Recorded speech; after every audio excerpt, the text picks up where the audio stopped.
Biomolecules हम complete कर चुके हैं. So today we are going to start human physiology और उसका जो सेकंड चैप्टर है वहां से हम स्टार्ट करेंगे breathing and exchange of the gases. First chapter as of now अभी सिलेबस में नहीं है. That is why we are starting with the breathing and exchange of the gases. इसमें जो आपको टॉपिक्स कवर करने हैं they are respiratory organ in the animals.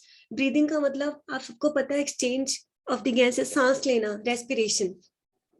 हम इसे डिस्कस करने जा रहे हैं. इसमें कौन कौन से टॉपिक्स हैं? Respiratory organs in the animals. Different different animals में there are so many types of the organs, different types of the organs which take part in the respiration. एक तो हम उनके नाम पढ़ेंगे कि different different animals में कौन कौन से organs हैं जो respiration में help करते हैं. उसके बाद क्योंकि ह्यूमन फिजियोलॉजी हम करने जा रहे हैं तो ह्यूमन रेस्पिरेटरी सिस्टम को हम डिटेल में करेंगे. ठीक है. उसके बाद mechanism of breathing and it's regulation in the humans. Human beings के अंदर ब्रीदिंग कैसे होती है और उसको रेगुलेट कैसे करते हैं. रेगुलेशन का मतलब होता है बेटा कि किसी भी चीज को या तो इंक्रीज करना या फिर डिक्रीज करना.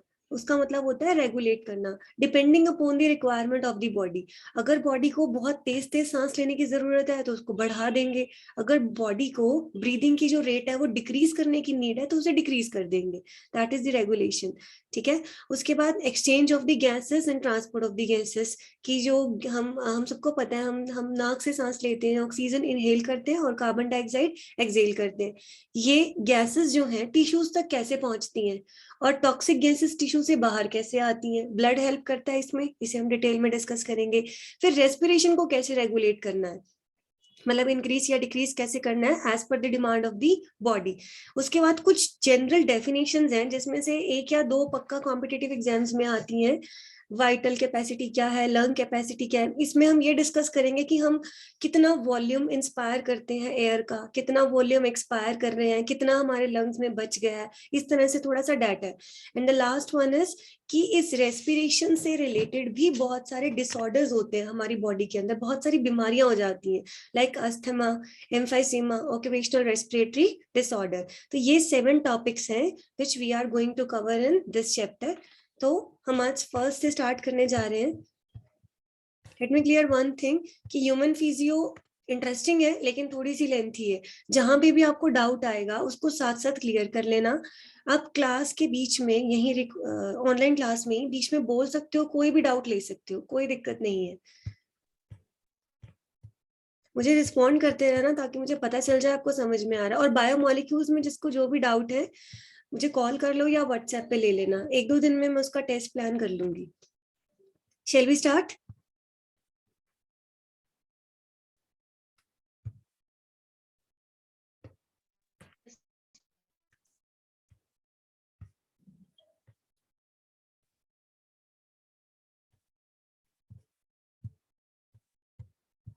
बेटा बोल के भी बता सकते हो. फर्स्ट टॉपिक है respiratory organs in the animals. उससे पहले मैं एक बार इंट्रोडक्शन दे रही हूँ रेस्पिरेशन का. बहुत बहुत इंटरेस्टिंग और इजी चैप्टर है. थोड़ा लेंथी है. ह्यूमन फिजियो हमेशा थोड़ी सी लेंथी रहेगी क्योंकि इसको हम अच्छी डिटेल में करने वाले हैं. रेस्पिरेशन का मतलब क्या होता है ये आप पहले भी कर चुके हो. breaking down of the respiratory fuel to obtain the energy is known as the respiration. हमने प्रीवियस चैप्टर में पढ़ा था रेस्पिरेशन इन द प्लांट. अभी हम ह्यूमन फिजियो करने जा रहे हैं. ह्यूमंस के अंदर ब्रीदिंग का और रेस्पिरेशन का क्या मैकेनिज्म है, हम कैसे सांस लेते हैं, कैसे गैसेस हमारी बॉडी में ट्रांसपोर्ट होती हैं और टॉक्सिक गैसेस कैसे हमारी बॉडी से बाहर आती हैं, इसमें हम ये पढ़ेंगे. रेस्पिरेशन का जनरल मीनिंग क्या होता है कि कोई रेस्पिरेटरी सबस्ट्रेट लाइक ग्लूकोज है, फैट्स है, प्रोटीन है, हमने खाया, उसकी ब्रेकडाउन हुई और हमारी बॉडी में एनर्जी जनरेट होती है. That energy is in the form of the ATP.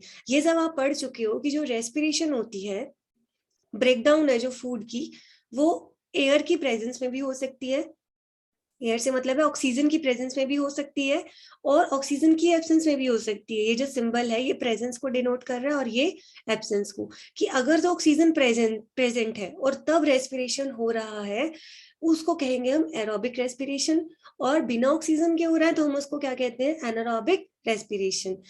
जो एरोबिक रेस्पिरेशन होती है, एज यू ऑल नो, ये माइटोकॉन्ड्रिया में होती है। आपको ध्यान होगा, ग्लाइकोलिसिस किया था, टीसीए किया था, इलेक्ट्रॉन ट्रांसपोर्ट चेन किया था, ये माइटोकॉन्ड्रिया में थी, राइट। एनारोबिक जो रेस्पिरेशन है वो ईस्ट में, मसल्स में, हमारी आरबीसीज में भी होती है, कुछ स्पेशल कंडीशंस में होती है। जब रेस्पिरेशन बिना ऑक्सीजन के होती है तो उसको कहते हैं एनारोबिक रेस्पिरेशन।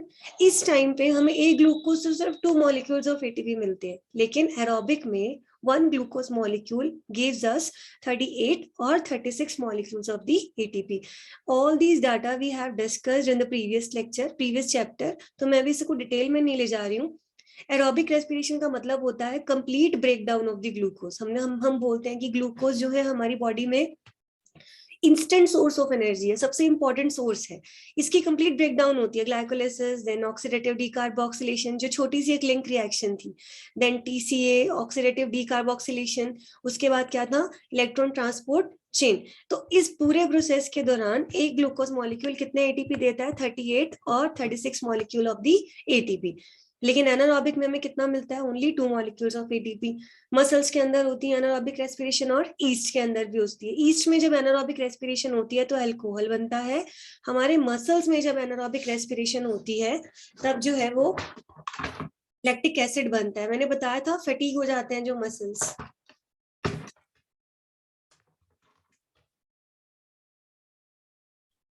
नेक्स्ट है direct respiration and indirect respiration.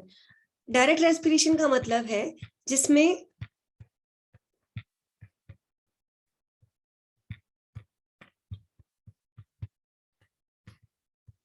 if cell is in direct contact of the gases, then the gaseous exchange take place, and this type of respiration is known as the direct respiration.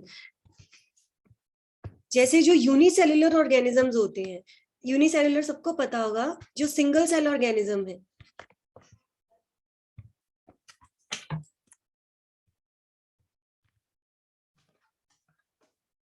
Single cell organism है जिनके अंदर सिर्फ एक ही cell है। अब इनमें जो respiration होगा, ये जो सेल है ये डायरेक्टली गैसियस एक्सचेंज के कांटेक्ट में है, एयर के कांटेक्ट में है, तो इसको हम कहते हैं डायरेक्ट रेस्पिरेशन। अगर सेल जो है वो डायरेक्ट कांटेक्ट में नहीं है तो उसको हम क्या कहेंगे, इनडायरेक्ट रेस्पिरेशन। हम जो हायर ऑर्गेनिजम्स होते हैं हमारी बॉडी में, every cell is not in the direct contact of the air. हर सेल डायरेक्ट कॉन्टैक्ट में नहीं है, ठीक है। कुछ बीच में एक मेथड है जो गैसेस एक्सचेंज में हेल्प करता है, राइट। तो उसको क्या कहते हैं हम, इनडायरेक्ट रेस्पिरेशन। जनरली जो रेस्पिरेशन जो होती है उसमें क्या होता है, oxygen is taken in and carbon dioxide is given out, right. तो ये थोड़ा सा इंट्रोडक्शन था। रेस्पिरेशन का मतलब क्या होता है, breaking down of the respiratory substrate to obtain the energy.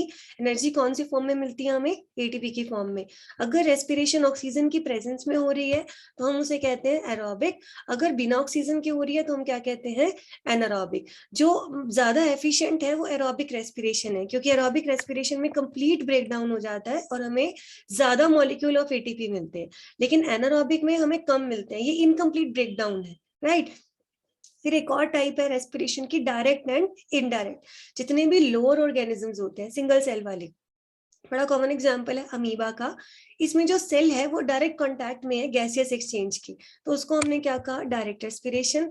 अगर सेल्स डायरेक्ट कांटेक्ट में नहीं है, like in case of the higher organisms, तो उस तरह की रेस्पिरेशन को हम क्या कहते हैं, इनडायरेक्ट रेस्पिरेशन। ये ब्रीफ इंट्रोडक्शन था। 2 टाइप्स थे रेस्पिरेशन के, one on the basis of the requirement of the oxygen and another on the basis of the type of the cell, कि कैसी सेल है, कांटेक्ट में है या नहीं है। अब ये स्टेप्स है रेस्पिरेशन के।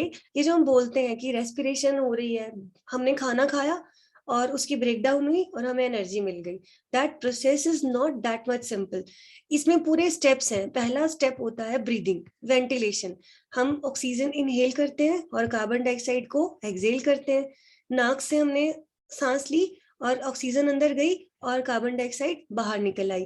अब क्या हुआ, ये गैसेस कहाँ पहुंचेंगी, एल्वेलाई के अंदर, लंग्स के अंदर।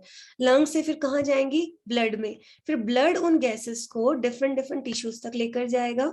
उसके बाद ब्लड और टिश्यू में एक्सचेंज होगा, ठीक है। इस तरह से समझो इसको। रेस्पिरेशन जो है इसमें बहुत सारे स्टेप्स हैं। रेस्पिरेशन का सिंपल मतलब है breaking down of the respiratory substrate to obtain the energy.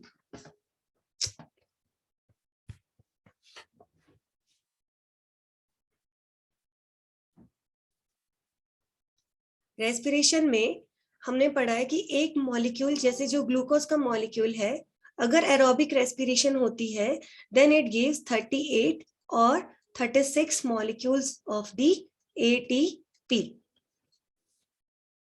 Right. तो इस रेस्पिरेशन में ये एकदम से नहीं होता ये प्रोसेस। सबसे पहले क्या होता है? ब्रीदिंग। ब्रीदिंग का मतलब है कि जो ऑक्सीजन है दैट इज टेकन इन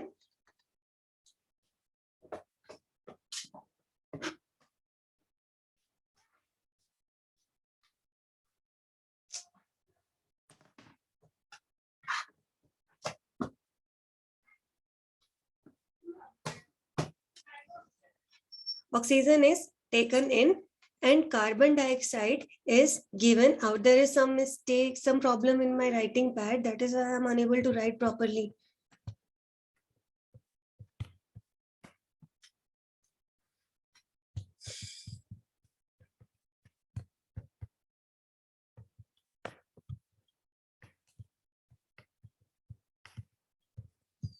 सबसे पहले ब्रीदिंग है कि रेस्पिरेटरी गैसेस जो है हमारी बॉडी में एंटर करेंगी। हम नोज से जब इनहेल करते हैं और एक्सहेल करते हैं, ऑक्सीजन हमारी बॉडी में एंटर करती है और कार्बन डाइऑक्साइड बाहर निकलती है। उसके बाद वो गैसेस कहाँ तक पहुंचती हैं? लंग्स तक, लंग्स के एल्वेलाई तक, राइट। उसके बाद एल्वेलाई से, लंग्स के एल्वेलाई से ये कहाँ जाएंगी? ब्लड के अंदर।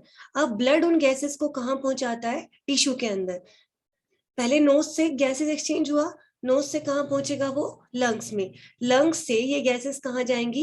ब्लड के अंदर, और ब्लड इन गैसेस को ट्रांसपोर्ट करेगा टू द वेरियस टिश्यूज, और टिश्यूज को ऑक्सीजन देगा और टिश्यू से कार्बन डाइऑक्साइड जो है वो बाहर वापस लेकर आएगा। इस तरह से जब ऑक्सीजन टिश्यूज तक पहुंच जाएगी तो उन टिश्यूज के अंदर रेस्पिरेटरी सबस्ट्रेट जो भी हमने खाना खाया उसकी ब्रेकडाउन होगी and it will lead to the production of the energy.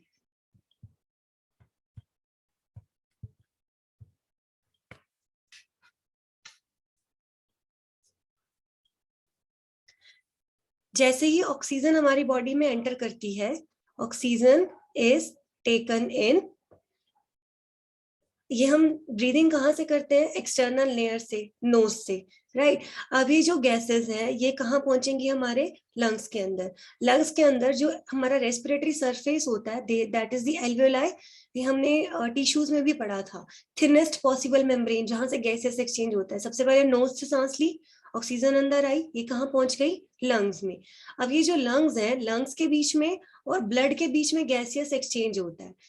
जो लंग्स के पास ऑक्सीजन आई है वो कहाँ चली जाएगी? अब ब्लड के पास। ब्लड में हीमोग्लोबिन होता है, हीमोग्लोबिन इसको डिफरेंट डिफरेंट टिश्यूज तक लेकर जाएगा, राइट। टिश्यूज का मतलब क्या है? सेल्स। और हम पहले ही पढ़ चुके हैं हमारा जो मेटाबॉलिज्म होता है वो सेल्स के अंदर होता है। माइटोकॉन्ड्रिया कहाँ है? सेल के अंदर। तो नाक से सांस लिया, ऑक्सीजन अंदर आई, लंग्स में गई, लंग्स से कहाँ गई? ब्लड के अंदर। अब ब्लड तो पूरी बॉडी में सर्कुलेट करता है, तो हर सेल के पास, हर टिश्यू के पास ब्लड पहुंचेगा ऑक्सीजन लेकर। तो इन शॉर्ट टिश्यूज को क्या मिल गया? अब ऑक्सीजन। अब इन सेल्स के अंदर ऑक्सीजन की प्रेजेंस में जो भी हमने खाया है, ग्लूकोज, फैट्स, प्रोटीन, उसकी ब्रेकडाउन स्टार्ट हो जाएगी and it will lead to the production of the ATP. तो अब यहाँ पे हमारा रेस्पिरेशन जो हो रहा है वो टिश्यू के अंदर हो रहा है, ब्रेकडाउन ऑफ फूड जो हो रही है वो सेल्स के अंदर हो रही है। लेकिन हमारी जो सेल्स हैं they are not in the direct contact of the air. पहले नाक से सांस अंदर आई, फिर लंग्स में आई, लंग्स से फिर ब्लड में आई, ब्लड से फिर टिश्यू में आई। तो इसीलिए हमारे अंदर जो ये रेस्पिरेशन हो रहा है this is indirect type of respiration. हम इसको डायरेक्ट रेस्पिरेशन नहीं कह सकते, ये कैसा है? इनडायरेक्ट। यहाँ तक क्लियर है?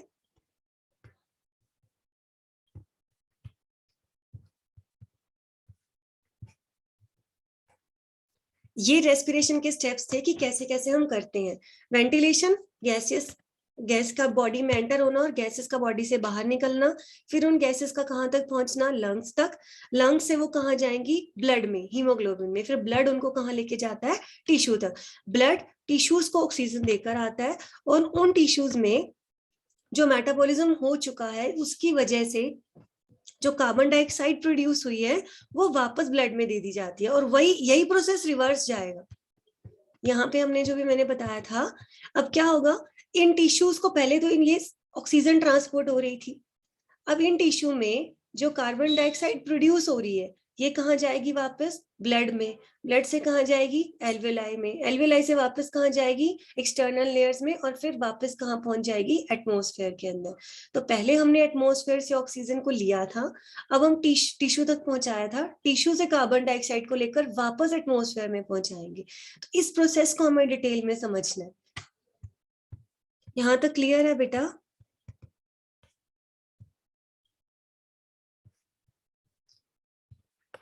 नेक्स्ट टॉपिक है characteristic features of the respiratory surface. अगर कोई भी एक रेस्पिरेटरी सरफेस है, रेस्पिरेटरी सरफेस समझते हो, ऐसा सरफेस जहां से गैसियस एक्सचेंज होने वाला है। देखो मैं फिर से बोल रही हूँ, चैप्टर थोड़ा सा लेंथी है, बीच में कनेक्शन इसका तोड़ना मत, इसको लगातार साथ साथ पढ़ते रहना। हमने पहले तो ये पढ़ा है कि रेस्पिरेशन ऑक्सीजन की प्रेजेंस में भी हो सकता है और एब्सेंस में भी हो सकता है। इसके बेसिस पे ये दो टाइप का है। रेस्पिरेशन जब भी वर्ड आता है अपने माइंड में रिकॉल करो, ग्लाइकोलिसिस, पीसीए, ऑक्सीडेटिव फॉस्फोराइलेशन, एनईडीसी, जो हम सारा कर चुके हैं। अल्टीमेटली हमने एनर्जी शीट बनाई थी कि इतना एटीपी है, तो अब हमें उसके पीछे का मैकेनिज्म पढ़ना है कि वो हो कैसे रहा था, राइट? अगर सेल्स डायरेक्ट कॉन्टैक्ट में है तो डायरेक्ट रेस्पिरेशन, अगर सेल डायरेक्ट कांटेक्ट में नहीं है गैसेस के तो इनडायरेक्ट, जैसे मैंने अभी बताया था हम लोगों में जो होता है। अभी जो रेस्पिरेशन है इसके कुछ स्टेप्स हैं, बड़ा सिंपल है। नाक से सांस ली, गैस अंदर गई, वो लंग्स में आई, लंग्स से ब्लड में आई, ब्लड से कहाँ चली गई, डिफरेंट डिफरेंट टिश्यूज में चली गई, राइट? तो ये जो रेस्पिरेटरी सर्फेसेस होते हैं, रेस्पिरेटरी सर्फेसेस का मतलब होता है ऐसा सरफेस, ऐसा एरिया जहां से एक्सचेंज ऑफ गैसेस हो रहा होगा। जैसे हमारी बॉडी में मेन रेस्पिरेटरी ऑर्गन हमारे कौन है, लंग्स, तो हमारा जो मेन रेस्पिरेटरी सरफेस है वो क्या है, एल्वेलाई।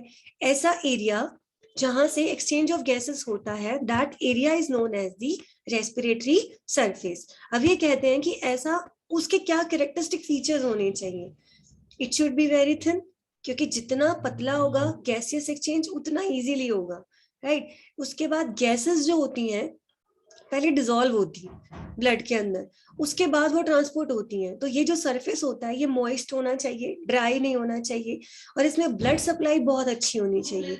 हम जब ह्यूमन बींग्स में पढ़ेंगे तो ब्लड जो होता है वो गैसियस ट्रांसपोर्ट में हेल्प करता है, ठीक है? तो वो हाईली वेस्कुलर होना चाहिए। वेस्कुलर का मतलब होता है उस रेस्पिरेटरी सरफेस में ब्लड सप्लाई बहुत अच्छी होनी चाहिए। नेक्स्ट, कोई ना कोई रेस्पिरेटरी पिगमेंट जरूर होना चाहिए, like in our body there is haemoglobin, जो गैसेस को ट्रांसपोर्ट करने में हेल्प करेगा।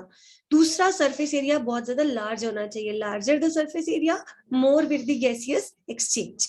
तो ये 5 कैरेक्टरिस्टिक फीचर हैं जो किसी भी रेस्पिरेटरी सरफेस के होने चाहिए। थिन होना चाहिए, सरफेस एरिया ज्यादा होना चाहिए, ब्लड सप्लाई बहुत अच्छी होनी चाहिए, मॉइस्ट रहना चाहिए, ड्राई नहीं होना चाहिए। Respiratory pigment is must, like in our body there is the hemoglobin which act as the respiratory pigment. अब बहुत सारे होते हैं रेस्पिरेटरी पिगमेंट, जैसे हमारी बॉडी में हीमोग्लोबिन है, आयरन कंटेनिंग पिगमेंट। कई ऑर्गेनिजम्स में हीमोइरिथ्रिन होता है एनालिट्स के अंदर, ठीक है? मोलस्का के अंदर हीमोसाइनिन होता है, इकाइनोडर्म्स के अंदर इकाइनोक्रोम होते हैं। एक दो एग्जांपल देख लेना, डिफरेंट डिफरेंट ऑर्गेनिजम्स में डिफरेंट डिफरेंट रेस्पिरेटरी पिगमेंट्स होते हैं। हमारी बॉडी में कौन सा है ये क्लियर होना चाहिए, हीमोग्लोबिन।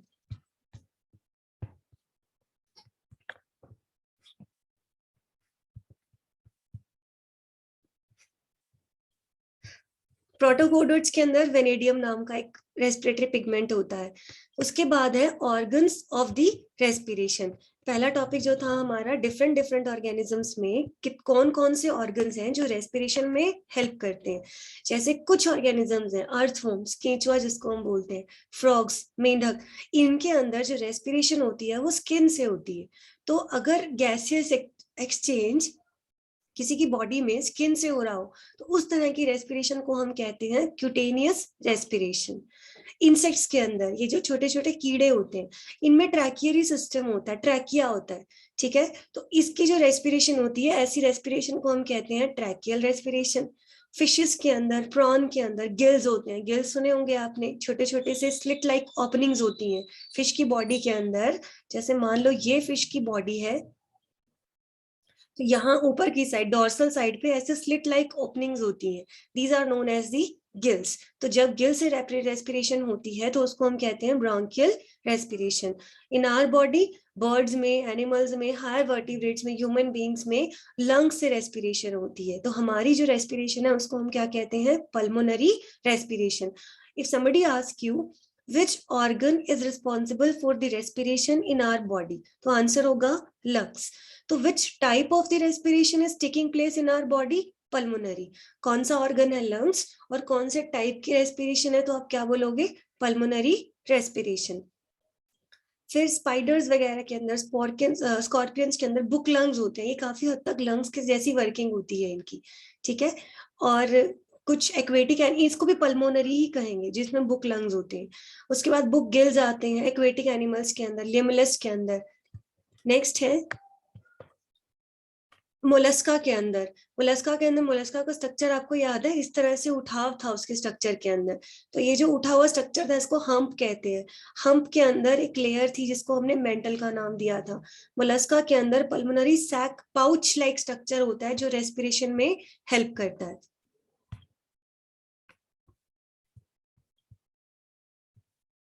तो यहाँ पे ये इतना कंप्लीट होता है कि अभी हमने वैसे फर्स्ट टॉपिक ही कंप्लीट किया है चैप्टर का कि respiratory organs different different organisms में कौन कौन से हैं।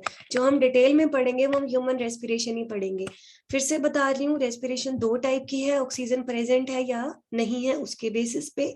फिर रेस्पिरेशन दो टाइप की है कि सेल्स जो है वो डायरेक्ट कॉन्टैक्ट में है या नहीं है। अब जैसे हमारी बॉडी में, अब स्टमक की बात कर लो, लीवर की बात कर लो, किडनीज है, हार्ट है, जितने भी हमारे ऑर्गन्स हैं, हर ऑर्गन डायरेक्ट एयर के कांटेक्ट में नहीं है। तो हमारी जो रेस्पिरेशन है वो इनडायरेक्ट है। ब्लड है जो जगह जगह से ऑक्सीजन हमें लाके दे देता है, अदरवाइज हमारी हर सेल कांटेक्ट में नहीं है एयर की।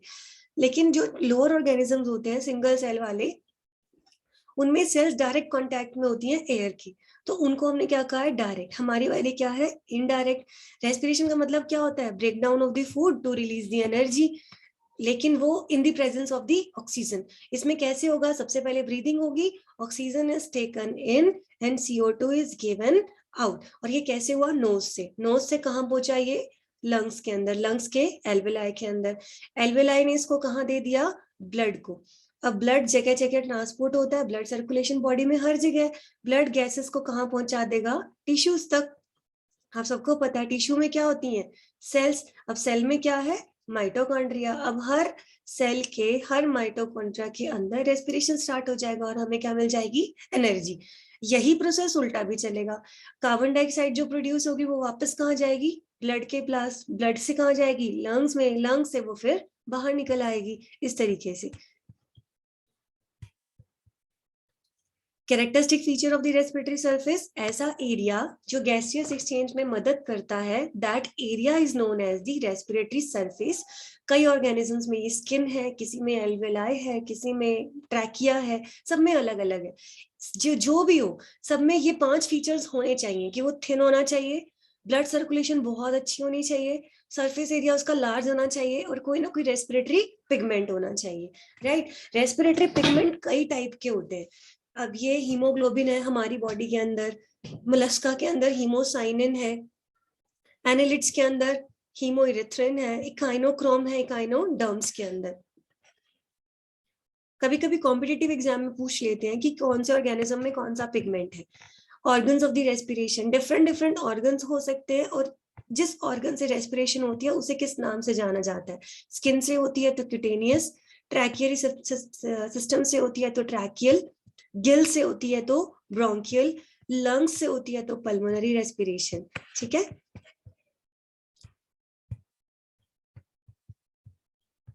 हमें जो करना है respiratory system, human respiratory system detail में करना है। ठीक है। ये डायग्राम आप जरूर बनाओगे अपनी बुक के, कॉपी के अंदर, जितना क्लियर बना सको। ये पूरी ह्यूमन बॉडी बनाने की जरूरत नहीं है, आपको ये ट्रैक्ट पता होना चाहिए। सबको पता है कि सबसे पहले क्या आती है हमारी नेजल कैविटी प्लस प्रोनेजल साइनसिस। ये जो हमारी नाक होती है, नाक ये नेजल कैविटी है और नाक के इस तरफ हमारे साइनसेस होते हैं। उसके बाद ये नॉस्ट्रिल्स जो दो ओपनिंग्स होती हैं, यहाँ से एयर एंटर करती है। अब ये कहाँ पहुंचती है फिर? लैरिंग्स के अंदर। ठीक है, लैरिंग्स को वॉइस बॉक्स भी कहते हैं। Larynx is also known as voice box. Vocal cord, हमारा जो साउंड प्रोडक्शन होता है वो लैरिंग्स से होता है। लैरिंग्स मेल में अलग, थोड़ा सा अलग होता है और फीमेल्स में थोड़ा सा अलग होता है, तभी मेल और फीमेल की वॉइस में डिफरेंस होता है। ठीक है, उसके बाद क्या आ जाता है? ट्रैकिया। ट्रैकिया ये यहाँ से इसकी ब्रांचिंग शुरू हो जाती है, ये देख रहे हो। इस ब्रांचिंग में भी बहुत डिफरेंस है, ये हम आगे सारा डिटेल में करेंगे। एक ब्रांच देखो थोड़ी छोटी है और एक थोड़ी सी लंबी है। तो ये वाला जो लंग है वो क्या है? Left lung. और ये वाला लंग कौन सा है? Right lung. हम जो लंग्स लिखते हैं ना, लंग्स का मतलब होता है दोनों, राइट और लेफ्ट दोनों। ठीक है, और यहाँ पे हम कह रहे हैं ये लेफ्ट लंग है और एक क्या है? Right lung.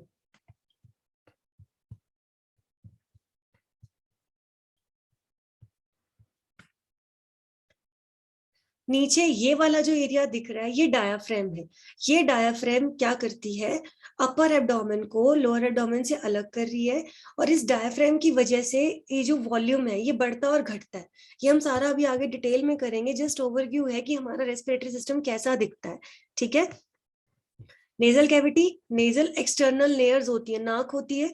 उसके बाद एयर कहाँ जाती है? लैरिंग्स में, लैरिंग्स से ट्रैकिया में, ट्रैकिया से ब्रोंकाई के अंदर, ब्रोंकाई से ये लंग्स के अंदर आ जाती है। ठीक है, और ये क्या है? डायाफ्रेम। जितना हमने अभी किया है मैं एक बार उसे भी वीडियो में दिखाती हूँ। वीडियो दिखाई दे रहा है सबको? प्लीज थोड़ा जल्दी रिप्लाई करना बेटा। सबको वीडियो दिखाई दे रहा है?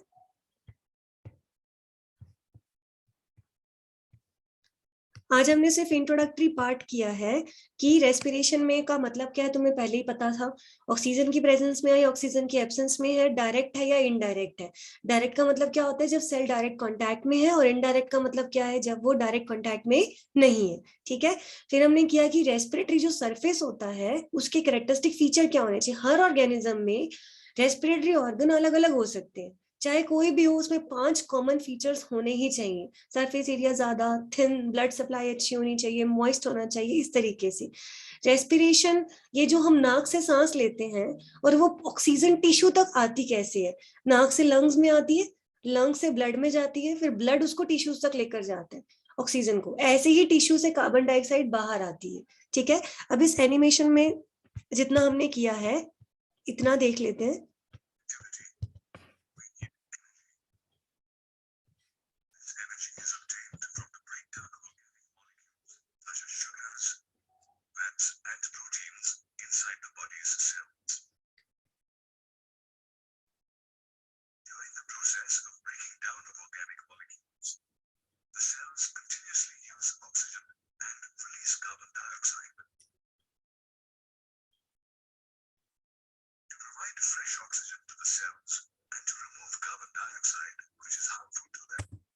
इस एनिमेशन में क्लियरली दिख रहा है ना? इन्होंने देखना दिखाया ऑक्सीजन कैसे यही नाक से इसी ट्रैक्ट से होती हुई लंग्स में आ रही है, फिर यहीं से कार्बन डाइऑक्साइड भी बाहर निकल रही है।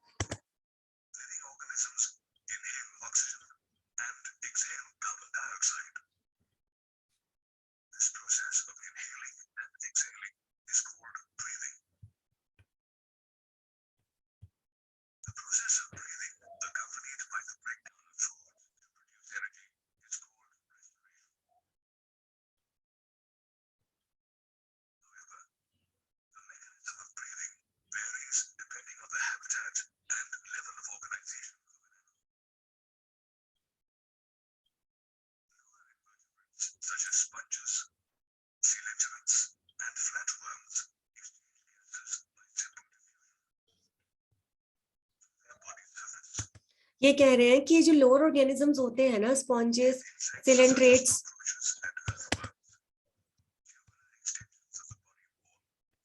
हर ऑर्गेनिज्म में रेस्पिरेशन मैकेनिज्म जो है गैसेस एक्सचेंज का वो अलग अलग है। अब जो लोअर ऑर्गेनिजम्स है, स्पॉन्जेस है, सिलेंट्रेट्स है, ठीक है, तो इनमें क्या रहता है कि सिंपल डिफ्यूजन होता है। डिफ्यूजन पता है ना? movement of a solute from a region of its higher concentration to its lower concentration. मतलब बाहर से अंदर गैसेस अंदर बाहर जो करती हैं वो concentration difference पे कर लेती हैं, कोई स्पेशल बहुत ज्यादा कॉम्प्लिकेटेड मैकेनिज्म नहीं है.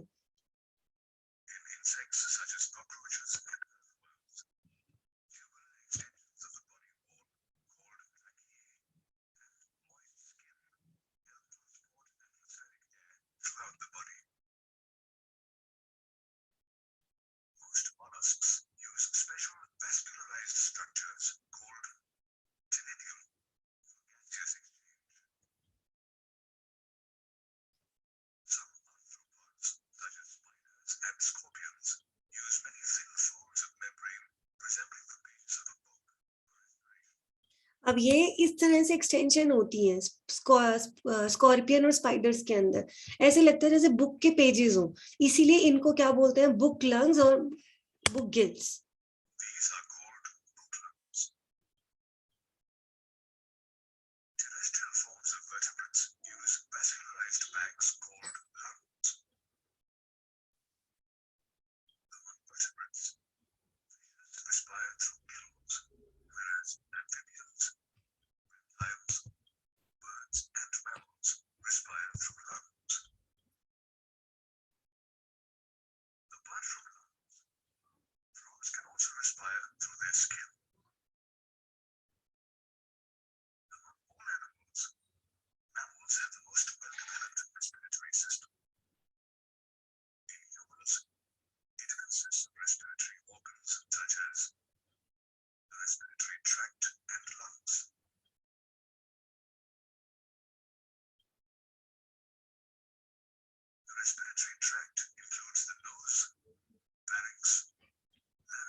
ये तुम्हें सीक्वेंस पता होनी चाहिए. हमारा जो रेस्पिरेटरी सिस्टम होता है काफी एडवांस्ड है.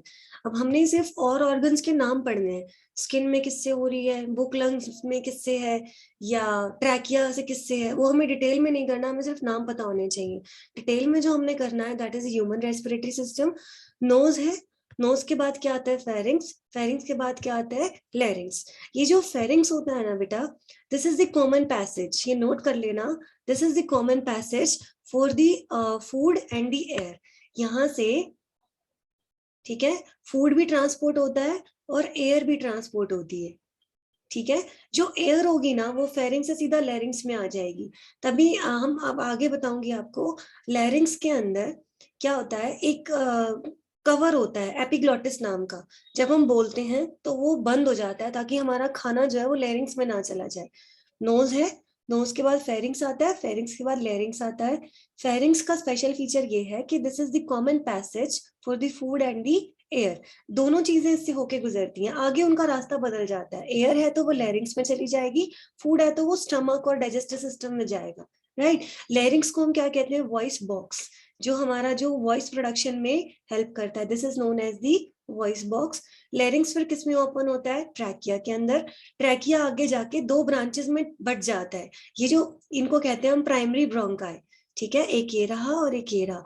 एक जो है लेफ्ट लंग में चला जाएगा और एक कहाँ चला जाएगा, राइट लंग के अंदर. Suppose this is the right lung and this is the left lung. तो ये एक ब्रोंकाई इसमें जा रहे हैं और एक इसमें जा रहा है. तो इस तरह से ये हमारा रेस्पिरेटरी सिस्टम है.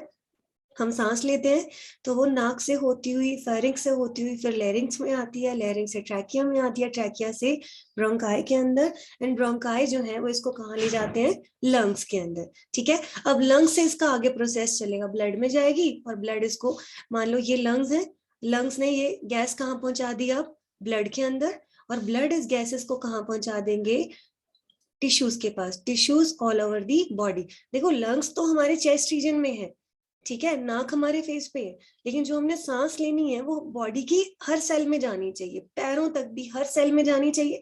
अब लंग्स थोड़ी घूमेंगे हर जगह, वो गैसेस को हर ऑर्गन तक कौन लेके जाएगा, ब्लड लेके जाएगा. ठीक है, तो blood is circulating all over the body. इस तरह से नोज, नोज से फेरिंग्स, फेरिंग्स से फिर larynx, trachea, these are the primary bronchi. एक राइट लंग में खुलता है और एक लेफ्ट लंग के अंदर खुलता है. यहाँ जो एल्वियोलाई होंगे, एल्वेलाई से गैसेस एक्सचेंज कहाँ जाएगा, ब्लड में, ब्लड से कहाँ जाएगा, फिर ये टिश्यू में। ऐसे ही जब टिश्यू कार्बन डाइऑक्साइड को रिलीज करेंगे तो ये वापस ब्लड को देंगे, ब्लड एल्वेलाई को देंगे, एल्वेलाई इसको देंगे, फिर ये उसी रिवर्स प्रोसेस में कार्बन डाइऑक्साइड जो है यहाँ से बाहर निकल आएगी। जिस प्रोसेस से ऑक्सीजन अंदर गई थी उसी प्रोसेस से कार्बन डाइऑक्साइड जो है वो बाहर निकल आएगी। एक पिगमेंट है हमारी बॉडी में जो इन गैसेस को बाइंड करके ट्रांसपोर्ट में मदद करता है, that pigment is known as the haemoglobin. ठीक है, आज हम इतना ही करेंगे, ब्रीफ इंट्रोडक्शन, और ये जो डायग्राम है ह्यूमन रेस्पिरेटरी सिस्टम का ये जरूर बना दीजिएगा।